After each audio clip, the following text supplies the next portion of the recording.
At our anniversary party, the security camera captured more than just the guests. Then I watched this. Subscribe to stay close, and don't forget to say hi from wherever you are in the world. I installed those security cameras 3 weeks before our 10th anniversary party. My wife Simone said I was being paranoid, but after someone broke into the Hendersons' place down the street, I wasn't taking chances.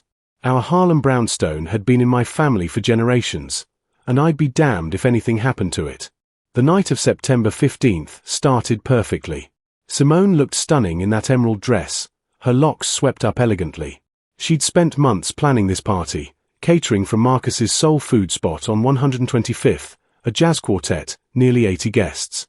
My mother had flown in from Atlanta, and even my brother Darius showed up, which shocked everyone since he usually avoided family gatherings.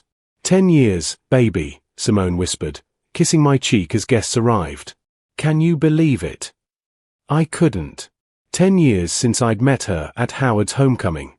10 years of building our life together, my architecture firm finally taking off, her boutique thriving in Brooklyn. We'd survived my father's death, 2 miscarriages, and more obstacles than I could count. Around 9 p.m., I noticed Simone disappearing upstairs frequently. Just checking on gifts, she'd said when I asked. My best friend Marcus nudged me during dinner. Man, you got yourself a real one, he said, raising his glass. Simone's special. Tell. Don't mess that up. Something in his tone felt off, but I brushed it aside. The champagne flowed, laughter echoed through our home, and for those few hours, everything felt right. If only I'd known what those cameras were recording upstairs while I celebrated downstairs, surrounded by people I trusted. Sunday morning hit different. The house smelled like stale liquor and leftover collard greens. Simone was already up, scrubbing the kitchen in yoga pants and one of my Howard sweatshirts. She barely looked at me. Morning, I said, kissing her neck. She stiffened. Morning. Coffee's ready. Her voice was flat, mechanical. Everything okay? You seemed off last night. I'm fine, Terrell. Just tired. She moved away, attacking a wine stain on the counter with disturbing intensity. My phone buzzed. A text from my younger cousin Janae. Cause, we need to talk. Not about the party. Something else. Call me ASAP. Before I could respond, my mother swept into the kitchen, already dressed for her noon flight. That was a beautiful party, sweetheart, she said, hugging Simone. 10 years. You too give me hope. Simone's smile didn't reach her eyes. Thanks, Mama Rose.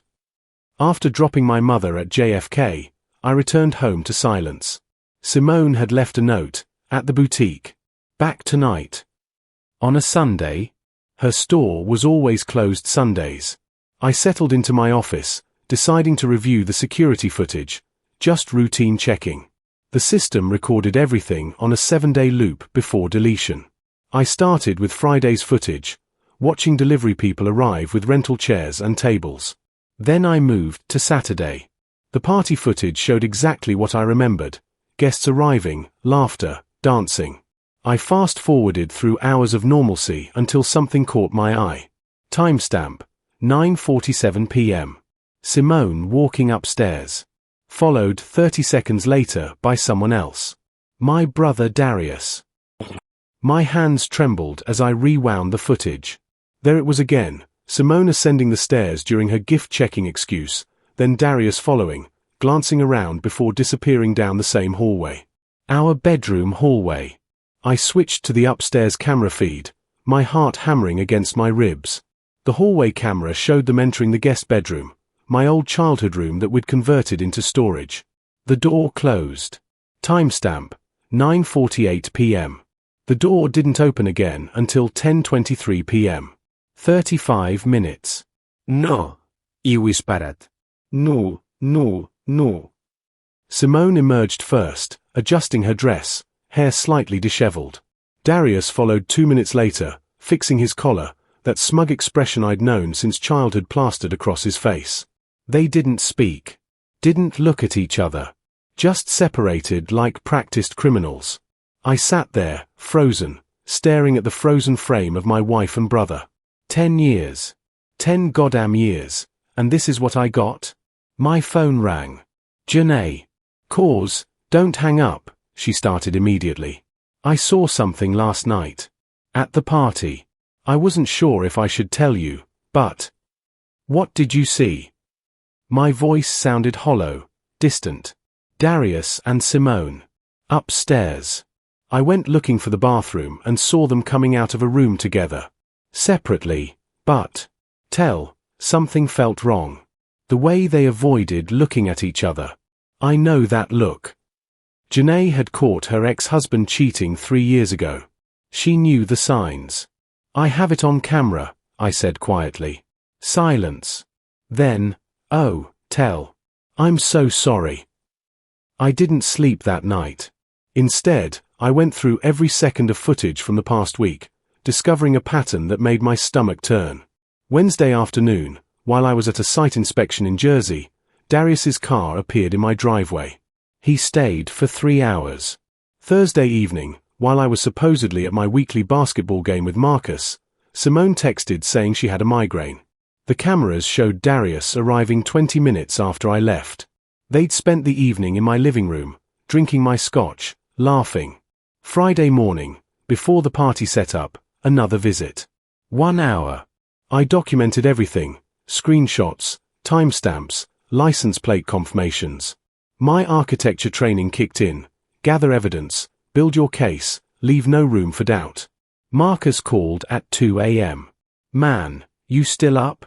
Listen, I need to tell you something about yesterday. Let me guess. Darius and Simone. Heavy breathing. You know. I have cameras, brother. Tell me what you saw. I went upstairs to take a call. Saw them in the hallway. They were close, man. Too close. When they saw me, they jumped apart like I'd caught them doing something. Simone said she was showing him where we kept extra paper towels. He paused. In the guest bedroom? With the door closed for half an hour. How long have you known something was wrong? I asked. Yesterday was the first time I actually saw anything concrete. But I've had suspicions for months. Little things. The way Darius asks about you constantly, not like concern, like surveillance. Monday morning, I called in sick to work. First time in 3 years. My assistant, Patricia, sounded concerned, but I couldn't explain. How do you say your entire life imploded over the weekend? I spent the morning consulting with 3 different divorce attorneys. The third one, a sharp-eyed woman named Beverly Thompson, laid it out plain. Mr. Crawford, New York is a no-fault divorce state, but documentation like this helps with asset division and spousal support negotiations. Do you own property together? The brownstone is technically mine. Family inheritance. But we've made improvements together, probably $300,000 worth. Document everything. Joint accounts, separate accounts, all assets. Do you have children? No. Thank God for that small mercy. Makes it cleaner. Are you certain you want to proceed? Sometimes couples therapy. Ms. Thompson, I watched my wife of 10 years sneak around with my brother during our anniversary party. While 80 people celebrated downstairs, they were upstairs betraying everything we built. There's no therapy for that. She nodded. Then let's build your case. I left her office with a plan, gather more evidence, secure finances, document everything, then confront them both simultaneously. No private conversations. No chance for coordinated lies. At 6 p.m., I texted Simone, working late. Don't wait up. Instead, I parked 3 blocks from our house, watching. At 7:14 p.m., Darius's silver Lexus pulled into my driveway. He used a key to my house that I'd never given him. He stayed until 11:30 p.m. Tuesday morning, I called my mother. She answered on the first ring, her voice warm and unsuspecting. Baby, is everything all right? You never call this early. Mama, I need to tell you something about Darius. The words caught in my throat. Silence stretched between us. Then, what did he do now? You knew something was wrong with him. She sighed heavily. Baby, I've known something was wrong with your brother since he was 15. The lying, the stealing from my purse, the way he sabotaged your high school relationships. I prayed he'd changed. What happened? I told her everything. The cameras, the footage, the repeated visits. When I finished, she was crying. Your father always said Darius had a darkness in him. Jealousy so deep it poisoned everything. He wanted to be you. Tell. Always did. When you got into Howard and he didn't, when you started your firm while he was bartending, when you married Simone, he hated every success you had. But why would Simone? Because some people are broken, baby. And broken people break others. Have you confronted her? Not yet. I'm building my case. Smart. Document everything. And tell. When you confront them, I want to be on that call. I brought Darius into this world, and I'll be damned if I let him destroy my son without consequences. That afternoon, Marcus showed up at my office unannounced. Man, we need to talk. I did some asking around. He closed my office door. How well do you know your wife's history with Darius? What do you mean? They knew each other before you met Simone. Before Howard. Marcus pulled out his phone, showing me screenshots of Facebook messages. My cousin Angela went to high school with Simone in DC. I asked her to check old ebooks, social media archives.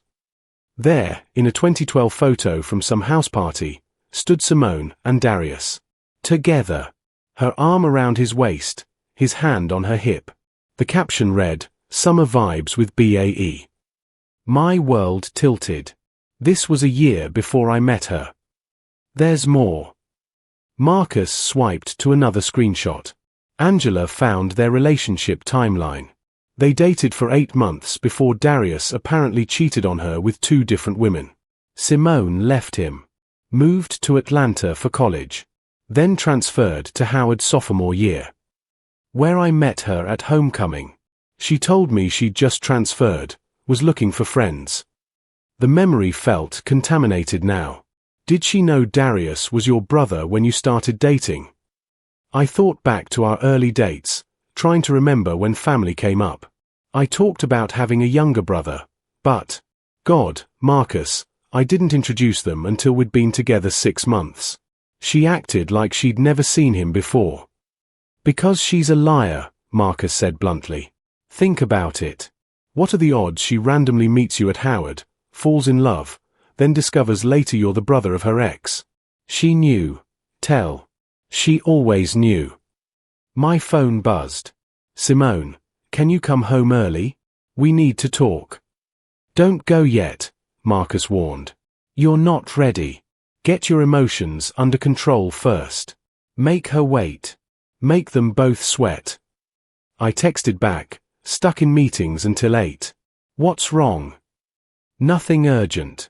Just want to discuss something. Something. After 10 years, our marriage was something. I responded to Simone, actually, let's have dinner Friday night. Somewhere nice.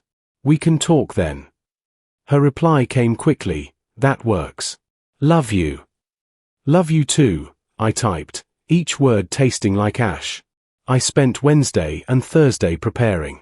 Beverly Thompson helped me secure our assets, transferring money from joint accounts into a separate account, documenting every shared investment, photographing every valuable item in our home. I copied 10 years of financial records, text message backups, everything. Thursday evening, I called Janae. I need you to do something for me Friday night. Anything, cause. Come to the house at 7:30 p.m. Let yourself in with the spare key under the planter. Don't knock. Just walk in with your phone recording. Recording what? The truth. I'm confronting both of them. Simone and Darius. Together. I need a witness with video evidence in case things get ugly. She hesitated. Tell, are you sure about this? Maybe you should. I've never been more sure of anything. They humiliated me in my own home, Janae. During our anniversary. They don't get private conversations and coordinated lies. They get exposed. Friday morning, I texted Darius, "Need your help with something at the house tonight. 7 p.m. It's important." "Sure, bro. What's up?" "Tell you when you get here." At noon, I told Simone I'd pick up dinner and be home by 6:30. "Wear something nice," I added. "Let's celebrate making it through a tough week." "That sounds perfect," she responded, adding a heart emoji. Marcus called at 5 p.m. "Last chance to back out." "I'm not backing out." "Then I'm coming too. You need backup." "Janae will be there." "I'm still coming. Park a block away. Text me when it starts. I'll be there in 90 seconds if you need me." I arrived home at 6:28 p.m. carrying Thai food from Simone's favorite place on Amsterdam Avenue. She changed into a burgundy dress, not the emerald one from the party, thank God, and actually smiled when she saw me. "You look beautiful," I said, meaning it despite everything. That was the worst part. I still loved her.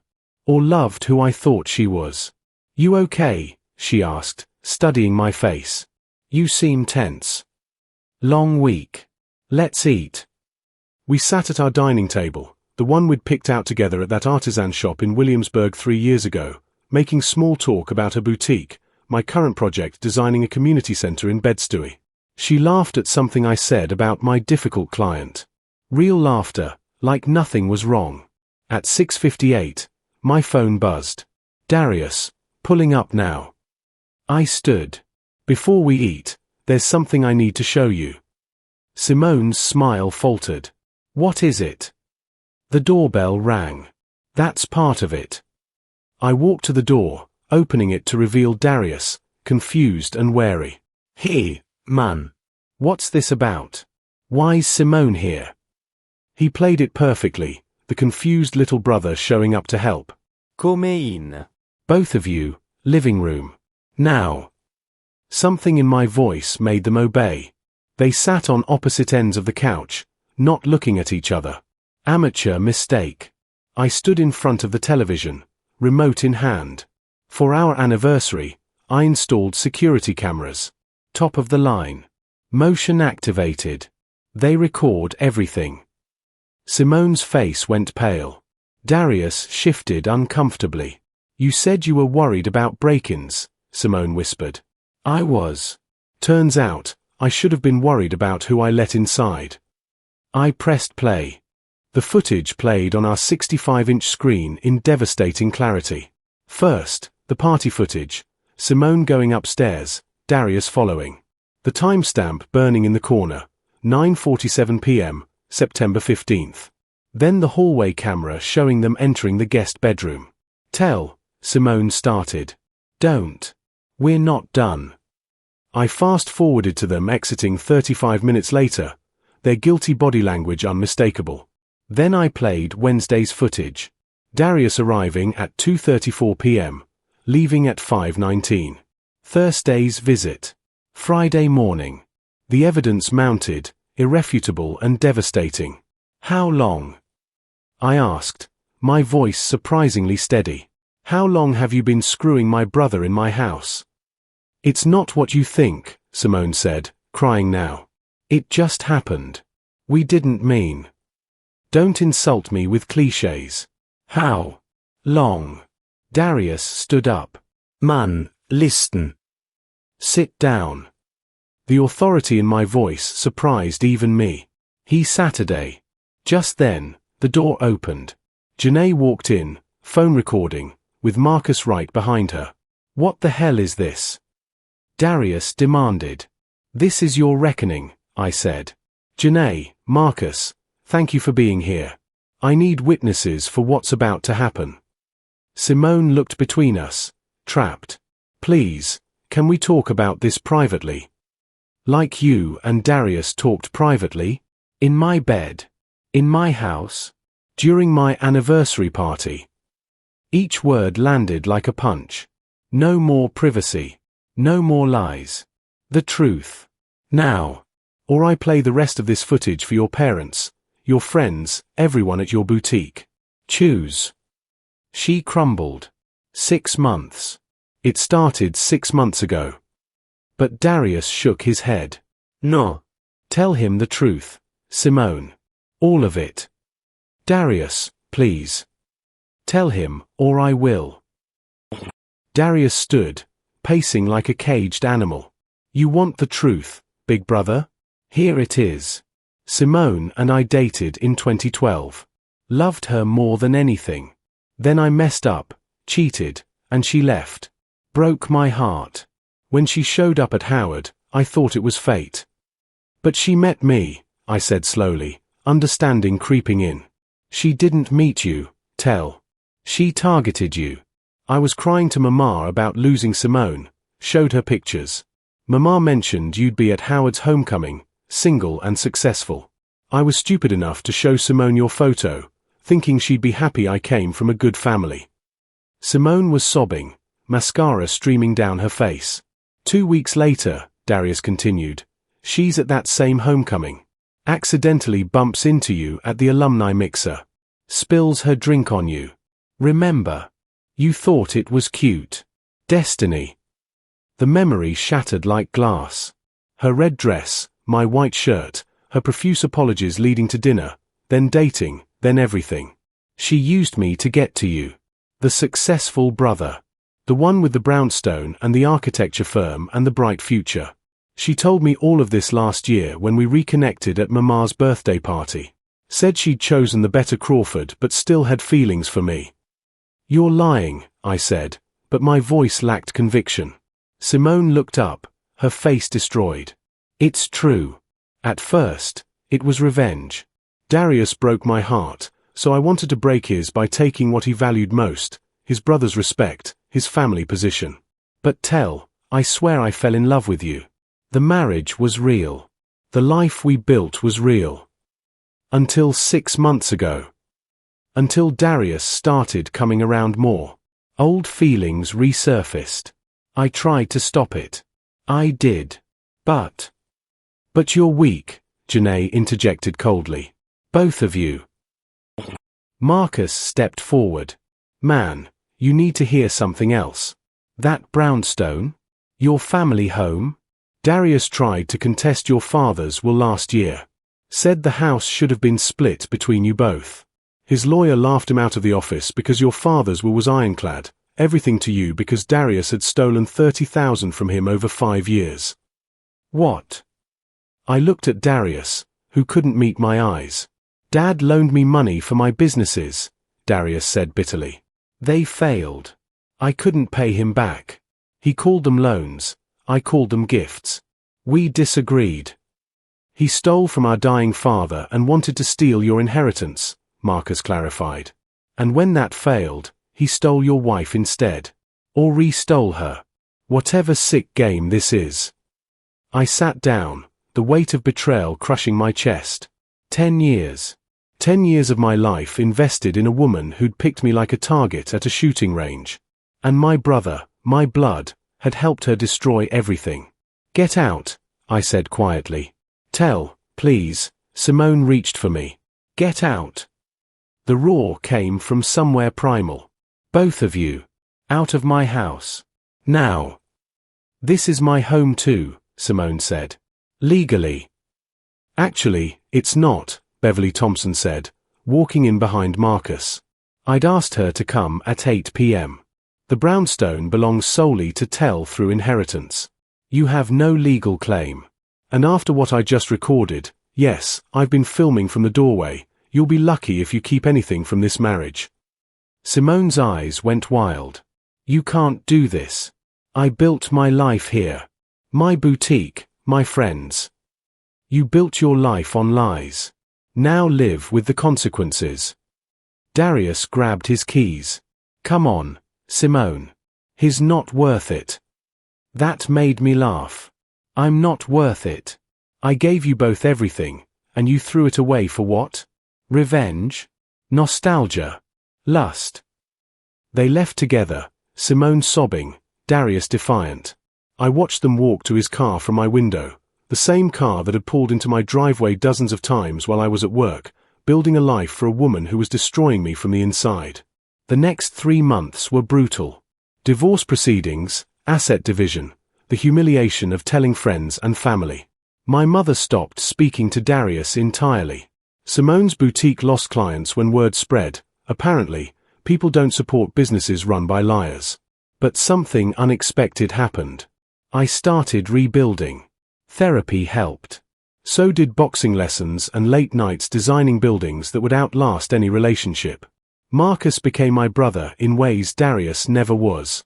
6 months later, I was having coffee with a contractor when she walked in. A woman named Zara with natural hair, architect's glasses, and a blueprint tube under her arm. We started talking about sustainable design, then grabbed dinner, then started dating slowly, carefully. I'm damaged goods, I warned her on our 3rd date. We're all damaged, she said. The question is, do we let it define us or refine us? Chose refinement. Last week, I saw Simone and Darius at a restaurant in Brooklyn. They looked miserable together. What was built on betrayal rarely stands strong. Simone tried to approach, but I simply turned away. They weren't worth my energy anymore. That night, I posted the story online, not for revenge, but as a cautionary tale. The responses flooded in. Thousands of people sharing similar betrayals, finding solidarity in survival.